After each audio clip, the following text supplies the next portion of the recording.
పిత పుత్ర పవిత్రాత్మ నామమున ఆమేన్. ఈరోజు జూన్ 7వ తారీఖు. యోహాను సువార్త 21వ అధ్యాయము 20వ వచనము నుండి 25వ వచనం వరకు. పేతురు వెనుకకు తిరిగి, యేసు ప్రేమించిన వాడును భోజన పంక్తిని ఆయన వక్షస్థలమున వంగి, ప్రభు, మిమ్ము అప్పగించువాడెవడు అని అడిగిన శిష్యుడు తమ వెంట వచ్చుట చూచి యేసుతో, ప్రభు, ఇతని విషయమేమి అని అడిగెను. అందుకు యేసు, నేను వచ్చు వరకు అతడు ఉండుట నాకు ఇష్టమైనచో అది నీకేమి, నీవు నన్ను వెంబడింపుము అనెను. కనుక ఆ శిష్యుడు మరణింపబడను వదంతి సోదరులలో బయలుదేరెను. నేను వచ్చు వరకు అతడు ఉండుట నాకు ఇష్టమైనచో అది నీకేమి అని యేసు పలికెను.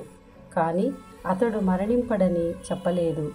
ఈ విషయములను గురించి సాక్ష్యం ఇచ్చుచు, వీరిని వ్రాసిన శిష్యుడు ఇతడే, ఇతని సాక్ష్యము సత్యమైనదని మనము ఎరుగుదము. యేసు చేసిన పనులు ఇంకను ఎన్నో కలవు. వానిలో ప్రతిదానిని వివరించి వ్రాసినచో అట్టి గ్రంథములకు ఈ ప్రపంచమే చాలదని నాకు తోచుచున్నది. ఇది ప్రభుని వాక్కు. సర్వేశ్వరునికి వందనములు.